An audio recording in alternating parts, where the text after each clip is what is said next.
Hello, somebody told us that you want to be a copywriter. Hi, welcome back to the channel.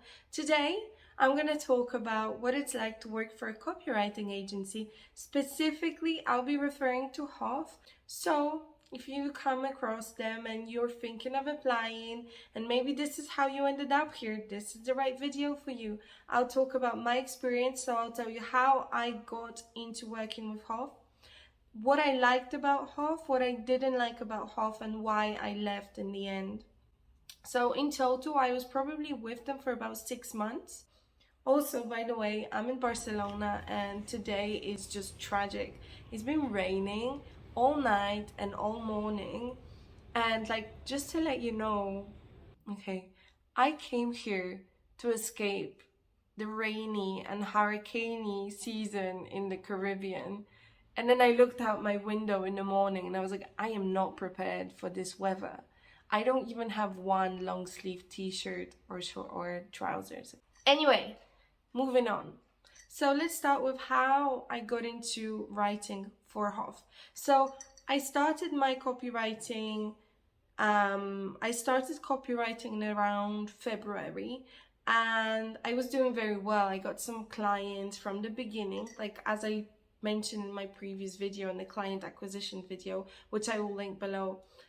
I was doing very well and I got my first clients within the first week and a half of me reaching out.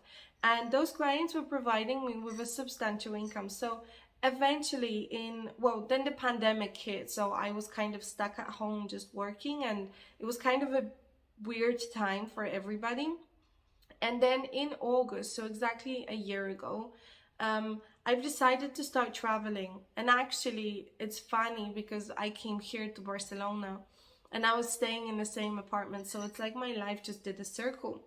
So I came here, and just as I thought everything was okay, one of my major clients dropped out and took a substantial chunk of the income with him, of my income with him, okay? So before I go any further, let me tell you that this will happen a lot. Because it's business, of course people will drop out. So what I'm gonna do is I have another video which is gonna be dedicated to what to do when your clients drop out, or what to do when clients drop out. So make sure to check it out in the description below, because I think it's going to be helpful, especially when you're starting out and you just get into panic mode like I did. Like, what the hell? No, how am I going to replace you ever? So what happened is my major client drops out. I just started traveling full time, so I left my home, and now I'm in Barcelona, which is not a cheap city, okay? And I'm kind of like, I need to replace this client with somebody. I start panicking and I start looking on different job boards and different places where I can find clients. And let me just put this down because it keeps making noise. That should be better. So I start looking around and I come across this job advertisement which is specifically targeting copywriters, and I realized, it's from HOTH, but at the time I had no idea what HOTH was. But I liked the terms. It was, you can be remote, it's very flexible, and all this other stuff. So I've decided to apply. The application process was pretty easy. I have put together some samples of work. So this is a process that I recommend to all starting copywriters, to create a few samples. And I made a video that gives you an assignment brief. I'm doing this because it's a mock assignment. So I give you the assignment, I give you the brief, and then I tell you the word count and the formatting and stuff, and I explain to you how to do it. And then I review some of these assignments, and also there was a price involved. I'm not sure if it's still up, depends on when you're watching this video, okay? But make sure to check out the mock assignment video anyway, because it will be super helpful and it will help you create your first 2 samples for your portfolio. So anyway, back to the story. I submitted my samples, and then they got back to me and they've asked me to do a fake assignment with them, right? So the manager or whoever she was, she submitted a brief to me just to show me how they work, and she gave me all of their guidelines, and then I followed these guidelines and completed the assignment, sent it back to her, and within 2 or 3 days she asked me to come on board, and they've signed me up to the platform. So the way HOTH works is you become a member of the platform as a web copywriter, and then there's a queue of orders that are being submitted to HOTH, and then the copywriters pick them up. So can you already see like how nice this is? Because you are not being forced to do anything. You log on and you pick up the orders that you want, okay? So you don't get a lot of information before you pick them up, only like the amount you get paid for it, what kind of order it is. So is it a web copy, is it a service page, a product page? And also a very short brief, you know, who they are, what they're doing, whatever. So this is super nice because you just click the orders that you want. It's not that you have a client and, you know, on a particular day you don't feel like doing anything, but you have to because you have deadlines, correct? Cacao. So I like that, but then of course it's a double-edged sword, because on the other side you have a lot of competition. So the other copywriters are picking up the orders, and if you don't make it one day, or you just come and look at the wrong time, all the orders will be gone. So I would spend a lot of time just kind of logging onto the website a few times a day, making sure that I give myself the best possible chance to pick up the orders that I need, that I want, that I need, because I was worried about money. Guys, so I just wanted to jump on here to show you how much you can earn with the HOTH. So this is my payment page, and you can see the amounts vary between like $44, $200, almost $800, and this is the weekly pay. Okay, so the HOTH pays you every week, I hope this gives you an idea of how much you can earn, but it wasn't stable. As you can see, some weeks it was $14, other weeks it was 200. I'd say the average was around 200 if we calculate all of the amounts here. So first, let's talk about what I liked about HOTH, because it's always nice to start with the nice things, isn't it? And leave the best for the last. The first thing is the flexibility. Okay, when you're traveling, the last thing you want is clients calling you up telling you that they need an assignment for tomorrow or blah blah blah, whatever. Like if you're on a sailing trip, or if you're hiking, or if you just want to relax on the beach because you're meeting new people and new things are coming, the last thing you want is work interfering with your schedule now. So I liked HOTH for that, because I designated some of my days to work and then some of my days to relaxing and enjoying, and then I could always switch it up. So big thumbs up for the flexibility that they offer to their workers. The second thing is that I didn't have to face clients, okay? So at the time, I wasn't very confident because I've only been doing it for a little time, and one of my biggest fears and one of those things that I just really didn't like was facing clients, okay? Like I know probably a lot of you can relate. So I really love that I did not have to speak to the client. Actually, even if you want to speak to the client through HOTH, like you cannot. You communicate with the HOTH managerial team, or I don't know, like the quality check team, but you never speak to the client. And the last thing that I liked is that it was very straightforward. There was no confusion when working for HOTH. You had very strict guidelines to follow, and then you had your assignments, and then you knew how much you were getting paid, okay? If you needed anything, you could contact the managerial team, but I never found the need to contact them. So it was very straightforward. Sometimes the QC would bounce orders back to you, but it was just that you had to follow the strict guidelines. Now, let's talk about the things that I think could be improved. The first thing is, let's start with the pay, okay? Now, by no means am I complaining, because at the time it was just fine and it's just what I needed. However, let me tell you something, okay? you can make so much more as a freelancer, okay? The money HOTH pays you is almost demeaning, okay? And the thing about HOTH is that the assignments are very difficult when I think about them now, comparing to the assignments I have with my clients, and I will explain to you in just a minute, okay? But let's just say that the pay is just ridiculous, okay? Like, that's it. I don't remember exactly what it was, but it was like, I think a 500 word order was like $20. You would get paid $20, which is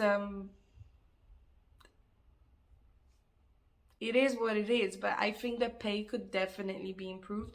And also, one thing that used to annoy me is that the SEO research, you would only get like $5 on top of the order for doing the SEO research, and the SEO research could take you easily an hour, okay? They make it sound like it won't, but it really would. So I just found the pay to be really unfair. And of course, I understand it's a business and I understand the business model, but I was like, I can't work here long term. Like, this is just no. So I found it to be, the work that I was producing, I found it to be low quality. And this is relating back to how the orders were actually harder than my orders now with clients, because a good order, to write good copy, you really need to have an understanding, or you want to have an understanding of the audience you're writing to, the product you're writing about, the brand, what the brand stands for and what it is and what sets it apart, okay? With HOTH, the only thing they would ask their clients for is like, okay, fill out this little form which would have your target audience, and the client would just put males and females between the age of 10 and 80, which is basically everybody. They basically didn't go into detail on the things that mattered the most. So if you only get this little form that contains virtually no information, a lot of what you're doing is going to be very generic. And in the HOTH guidelines, they ask you to not do generic work. If you don't have the communication with the client and you don't have the right information, what the hell do you expect? Also, just going back, hello. Oh, he's so cute. Who's so cute? Yeah. Okay, so just touching on the work quality as well. So they give you 3 days to complete your order. Doesn't matter if it's 100 words or 1,000 words, which also promotes low quality work. It's like they don't distinguish between the fact that 100-word description takes less time than 1,000 or 1,500 word service page, okay? They just seemed completely oblivious to it, that it could make a difference to the writer. And of course it does, right? I mean, like, who's the brains behind this whole operation? I want to speak to the captain. Anyway, moving on. The next thing that I didn't like was that it was quite unstable. So some weeks we would have like hundreds and hundreds of orders in a queue, and then some weeks it would just be quiet for like weeks, like 3 weeks at a time. I remember that was another critical moment, because I got into HOTH and I was so happy and I felt some stability again after losing my big client. And then all of a sudden, just after like 2 or 3 weeks of being with them, crickets. Like, he just farted. It was so cute. Babe, you okay, baby? So you guys are like, yeah, right, that wasn't the dog, that was you. Yeah, after like 3 weeks of being with them, they just don't have any orders. And I keep checking, and I'm checking at different times of the day, and there's just nothing there. Nothing at all. And again, I started panicking. I was like, oh my God, what if they never get orders again? So going back to the things that I don't like, which seems to be a very extensive list apparently, that their guidelines were very inflexible. So they just didn't allow for anything that left their realm of what they thought good copy was. So they put you into this box and they just don't allow you to like even peek outside, okay? So while I understand why they do it as a business, because they need to make it as efficient as possible for the quality team to check through their orders, and then that's it, right? But then what it means is that the copy is just never, again, it's just generic. It's super generic, and it's so funny to me because HOTH is really banging on about how they don't want generic copy when you're copywriting for them, but then everything they do speaks against that, and basically everything encourages you to be super generic, results or not. So I kept HOTH as an option always because I didn't have any deadlines with them. I didn't have a quota. Like sometimes they put on the quota if it's super busy, where you have to complete at least 3 orders a week, but that hardly ever happened when I was working with them. They were just not that busy. Anyway, so moving on with the story, let's just sum up the things that I didn't like. So what I didn't like was instability, the pay, the inflexible guidelines, the low quality work that I was basically forced to do. I will reflect on the experience.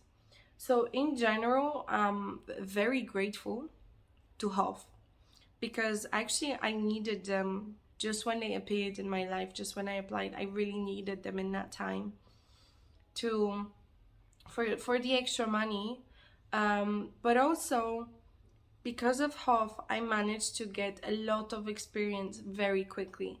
There were weeks when I was doing 20 plus orders a week, okay? And I was doing different brands, different types of copy. So, you know, anything from product description to service pages to about us pages, like everything. I was doing everything.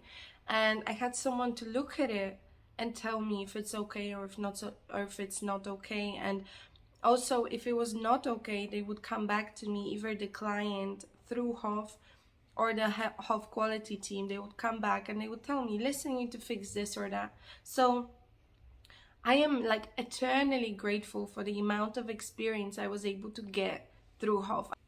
Another thing that I'm at is the fact that I learned how to do SEO with HOTH, SEO research, how to use the SEO tools, and then how to blend it into the copywriting. This is something that, again, like, yes, I could have learned it by myself, but they gave me the opportunity to practice it. They were like, okay, this is how you do it, and then we're gonna quality check it. Now moving on to why I left in the end. So it got to a point in my career when I realized that relying on HOTH is not gonna help me grow as a copywriter. It will always hold me back, because what I found is that I didn't have the motivation to expand, because I was kind of like, well, HOTH is there. So one day I just made the decision. I said, you know what? No more. From today onwards, I'm never going to go onto HOTH again looking for an order. So once I left HOTH, once I made the decision to leave HOTH, I found the motivation to, of course, go out and find my own clients and grow this way. And it's been amazing ever since, but also I acknowledge HOTH for the opportunity and the experience and the learning that I was able to get through them. So that's it on HOTH's topic. I hope you enjoyed the video. Don't forget to like it if you found it useful. Comment to let me know what you think or what other things you'd like to listen to, or if you have any questions. And subscribe, of course, because I'll keep on posting stuff about copywriting that will help you on your journey to becoming a copywriter. So, love you. Thank you so much for watching, and see you soon.